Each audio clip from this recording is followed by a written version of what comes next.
الحمدللہ رب العالمین والصلاة والسلام علی سید الانبیاء والمرسلین اما بعد فاعوذ باللہ من الشیطان الرجیم بسم اللہ الرحمن الرحیم۔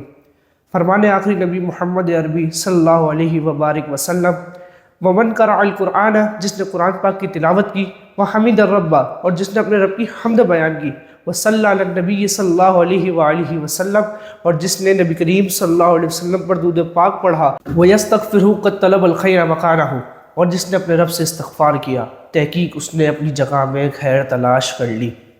اس روایت کے بارے میں حضرت سیدنا ابو بکر صدیق رضی اللہ تعالیٰ عنہ فرماتے ہیں، حضور نبی کریم رؤوف الرحیم صلی اللہ علیہ وسلم پر درود پاک بھیجنا گناہوں کو ایسے مٹاتا ہے جیسے آگ پانی کو بجھاتی ہے۔ اور صدیق اکبر فرماتے ہیں کہ نبی کریم رؤوف الرحیم صلی اللہ علیہ وسلم پر درود پاک بھیجنا گناہوں کو ایسے مٹاتا ہے جس طرح آگ مٹاتی ہے، جس طرح آگ مٹاتی ہے۔ ابھی بھی رکے نہیں صدیق اکبر، کہتے ہیں نبی کریم رؤوف الرحیم صلی اللہ علیہ وسلم پر درود پاک بھیجنا غلام کو آزاد کرنے سے افضل ہے۔ صدیق اکبر و اللہ پہ توکل اور یقین کامل دیکھیے، حضور نبی کریم رؤوف الرحیم صلی اللہ علیہ وسلم نے اعلان کیا کہ سب جاؤ جہاد کے لیے صدقہ لے کر آؤ۔ جہاد تھی، صدقہ لے کر آنا تھا۔ سارے صحابہ کرام ادھر دوڑ کے گئے، کوئی ادھر دوڑ کے گئے، حضرت عمر بھی دوڑ کے گئے، عثمان غنی بھی دوڑ کے گئے، صدیق اکبر بھی گئے۔ عثمان غنی نے اتنا مال خرچ کیا، 10,000 مجاہدین کا ساز و سامان خرچ کیا۔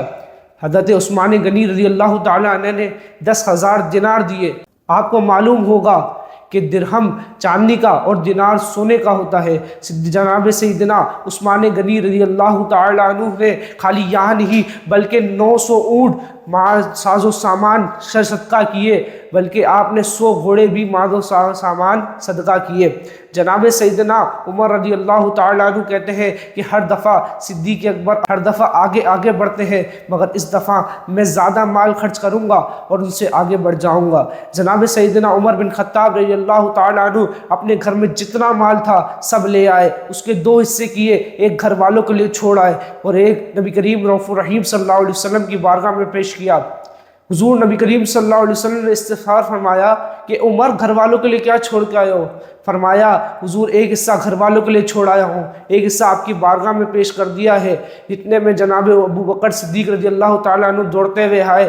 آپ نے ایک سادہ سا جبہ زیب تن فرمایا تھا، آپ کے وہ بٹن نوکیلی درخت کی کھار سے بنے ہوئے تھے۔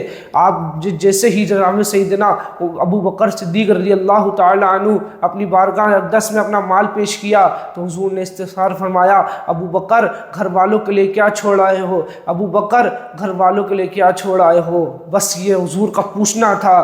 تو شاعر نے یوں کہا نا، پوچھا جو نبی نے کہ کچھ کر بھی چھوڑا تو صدیق اکبر کی ہونٹوں پہ آیا، وہاں مال و دولت کی کیا حیثیت ہے جہاں جا لٹانے کو جی چاہتا ہے، وہاں مال و دولت کی کیا حیثیت ہے جہاں جا لٹانے کو جی چاہتا ہے۔ حضور نبی کریم رؤوف الرحیم صلی اللہ علیہ وسلم کا یہ پوچھنا تھا کہ صدیق اکبر کا دل مہک اٹھا۔ صدیق اکبر کو تو معلوم تھا کہ حضور نبی کریم آج دنیا کے سامنے آپ کی شان بیان کرنا چاہتے ہیں، ورنہ تو صدیق اکبر تو اس وقت بھی اپنا مال، جب قریش مکہ دشمن تھے آپ کے، اس وقت بھی اپنا مال پیش کرتے، جب بظاہر کوئی اتنا اسلام نہ تھا اس وقت بھی اپنا مال پیش کرتے۔ صدیق اکبر تو اپنا مال اس وقت ایسے پیش کرتے کہ صدیق شاعر فرماتے ہیں، کیا پیش کرے جانا، کیا چیز ہماری ہے، یہ دل بھی تمہارا ہے، یہ جان بھی تمہاری ہے۔ صدیق اکبر رضی اللہ تعالیٰ عنہ نے فرمایا، حضور گھر والوں کے لیے اس کا خدا اور رسول چھوڑ آیا ہوں، حضور گھر والوں کے لیے اس کا خدا اور رسول چھوڑ کے آیا ہوں۔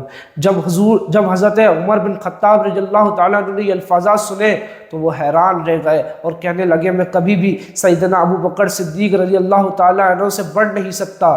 اتنے میں آپ کی بارگاہ میں جبریل امین حاضر ہوئے اور انہوں نے وہی جبہ زیب تن فرمایا تھا جو کہ حضرت سیدنا ابو بکر صدیق رضی اللہ تعالیٰ عنہ نے زیب تن فرمایا ہوا تھا، وہی جبہ، وہی بٹن درخت کے۔ حضور نے استغفار فرمایا، اے جبریل یہ کیا پہنا ہے؟ کہنے لگے، حضور آج جو آپ کے عاشق، آپ کے یار گار، یار مزار نے جو پہنا ہے، اللہ نے تمام فرشتوں کو حکم دیا ہے کہ وہی یہی جبہ پہنے۔ اللہ نے تمام ملائکہ، رسول، فرشتے سب کو یہ حکم دیا کہ وہی جبہ پہنے۔ اتنے میں جبریل امین کہتے ہیں کہ اللہ کا پیغام یہ ہے کہ صدیق اکبر اللہ سے راضی ہے، صدیق اکبر اللہ سے راضی ہے۔ کہنے لگے، حضور صدیق اکبر کہنے لگے میں تو اپنے رب سے راضی ہوں۔ شاعر اس موقع پر کہتا ہے کہ جگنو کے لیے چراغا اور بلبل کے لیے پھول بس، جگنو کے لیے چراغا اور بلبل کے لیے پھول بس، صدیق کے لیے خدا اور رسول بس، صدیق کے لیے خدا اور رسول بس۔ صدیق اکبر کی شان والا شان بلند و بالا ہے۔ شاعر نے بیان کیا نا، بیاں ہو کس زبان سے مرتبہ صدیق اکبر کا، ہے یار غار محبوب خدا صدیق اکبر کا، وما علینا الا البلاغ المبین۔